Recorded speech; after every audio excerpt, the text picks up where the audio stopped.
Cricket দুনিয়ার এক বিশাল breaking news, এক বিশাল খবর ক্রিকেট দুনিয়ায় বেরিয়ে আসছে সোশ্যাল মিডিয়া এবং বিভিন্ন রিপোর্টের মাধ্যমে। আর সেই ব্রেকিং নিউজটা হয়তো আপনারা আমার ভিডিওর থাম্বনেল এবং টাইটেল ট্যাগ দেখে অবশ্যই বুঝে গেছেন।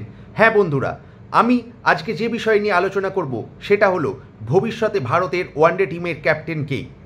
এই নিয়ে এক বিশাল খবর বেরিয়ে আসছে সোশ্যাল মিডিয়া এবং বিভিন্ন সংবাদ মাধ্যমের রিপোর্টের তরফ থেকে।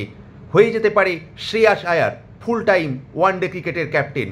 আমরা যখন সকলে এক্সপেক্ট করছিলাম শুভমন গিল অবশ্যই হবে ওয়ানডে ক্রিকেটের অধিনায়ক, সেই সময় টুইস্ট বিসিসিআই বোর্ডে এবং ভারতীয় ক্রিকেট কন্ট্রোলের বিভিন্ন সমাজ মাধ্যম থেকে যে খবর প্রকাশিত হচ্ছে তাতে ওয়ানডে ক্রিকেটে বেস্ট পুরস্কারটা পেতে চলেছে শ্রেয়াস আয়ার, এবং সেই পুরস্কারটা none other than Indian permanent captaincy of ODI cricket.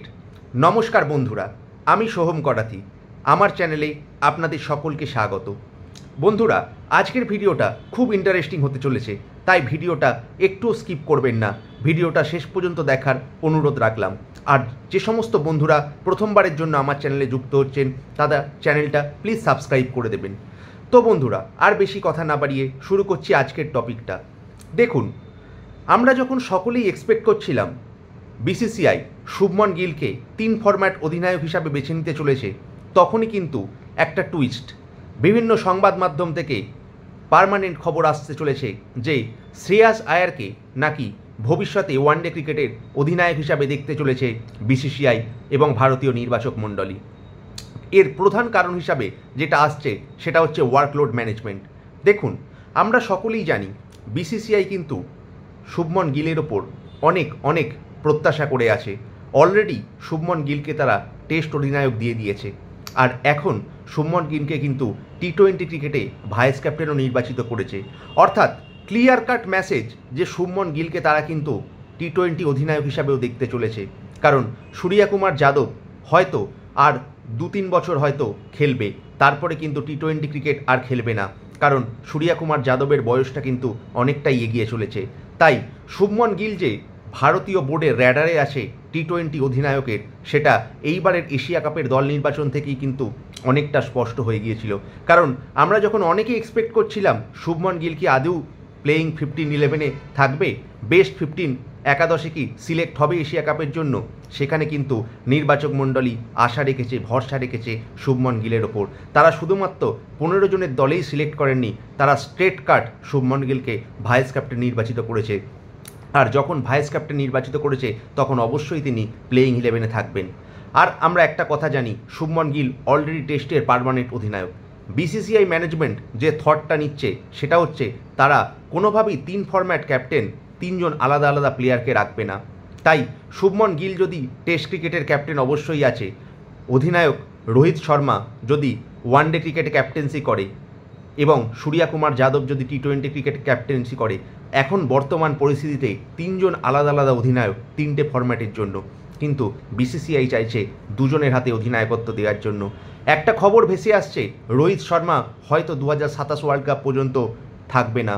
Rohit Sharma হয়তো অস্ট্রেলিয়া সফরেই শেষ করবে নিজের ক্রিকেট কেরিয়ার।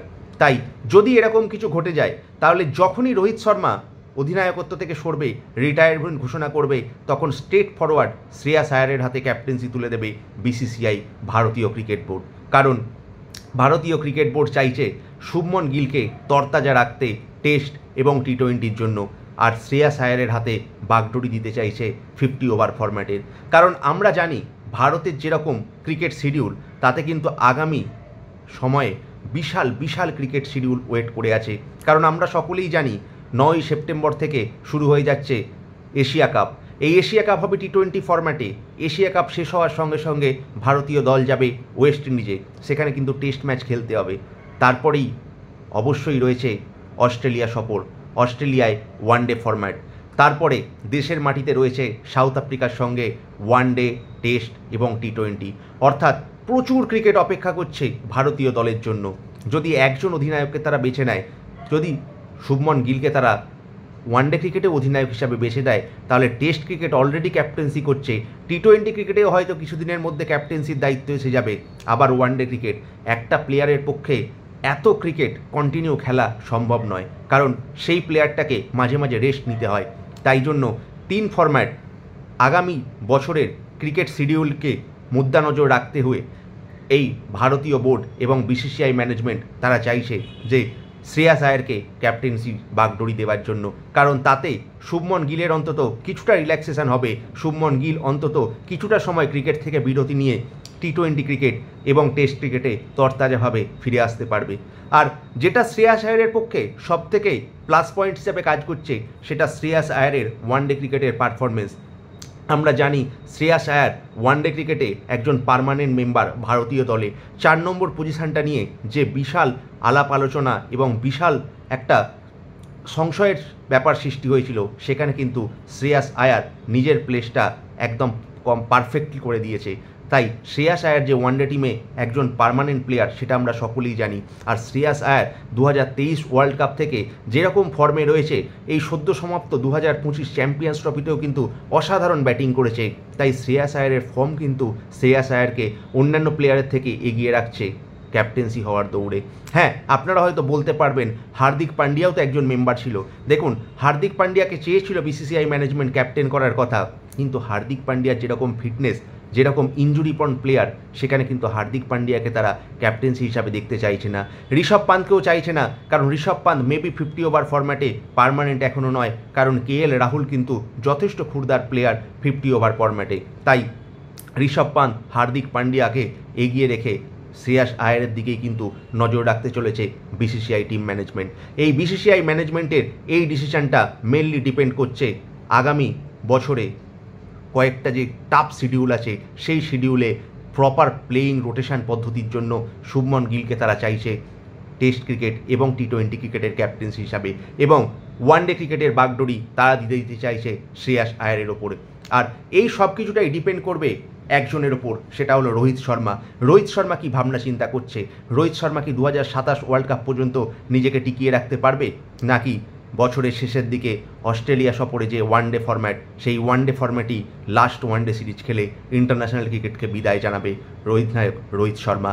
তাই এটা কিন্তু খুব একটা টুইস্ট ম্যাটার ওয়েট করে আছে আগামী বছরের এই শেষের দিকে অস্ট্রেলিয়া সফরের পরে। অস্ট্রেলিয়া সফরের শেষে কি রোহিত শর্মা রিটায়ার নেবে? আর যদি কোনো কারণে রিটায়ারমেন্ট নেয়, তাহলে কিন্তু আসবে সেই কোয়েশ্চেন, ক্যাপ্টেন্সি বাগডোরি কার হাতে যাবে, শুভমন গিল নাকি নিউ টুইস্ট শ্রেয়াস আয়ার?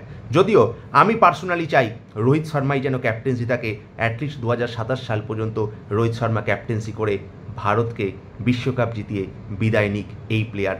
তাহলে এই যে টুইস্ট ক্যাপ্টেন্সির, শ্রেয়াস আয়ার না শুভমন গিল, এখানে কিন্তু আগেভাগেই ইতি টেনে দিতে পারে রোহিত শর্মা। আপনাদের মতামত কি? যদি রোহিত শর্মা রিটায়ারমেন্ট নেয়, মেবি আমি ধরে নিচ্ছি, তাহলে কার ক্যাপ্টেন্সি হওয়ার দৌড়ে গিয়ে শুভমন গিল নাকি শ্রেয়াস আয়ার? শ্রেয়াস আয়ারের ক্রিকেট খেলার যে যোগ্যতা এবং ডোমেস্টিক ক্রিকেট ইন্টারন্যাশনাল ক্রিকেটের পারফরমেন্স, তার কি পুরস্কার স্বরূপ ক্যাপ্টেন্সি পাওয়ার যোগ্য তিনি? আপনারা কমেন্ট করে জানাবেন বন্ধুরা। আপনাদের জন্য কমেন্ট বক্স খোলা রাখলাম। আর আমার এই প্রতিবেদনটা যদি আপনাদের ভালো লেগে থাকে, তাহলে প্লিজ বন্ধুরা চ্যানেলটা সাবস্ক্রাইব করবেন, ভিডিওটা একটা লাইক করে দেবেন, শেয়ার করবেন এবং বেশি বেশি করে কমেন্ট করবেন। তো বন্ধুরা, আজকে এখানেই শেষ করছি আমার ভিডিওটা। দেখা হচ্ছে পরের কোনো ভিডিওতে বা কোনো লাইভ অনুষ্ঠানে। ধন্যবাদ, নমস্কার।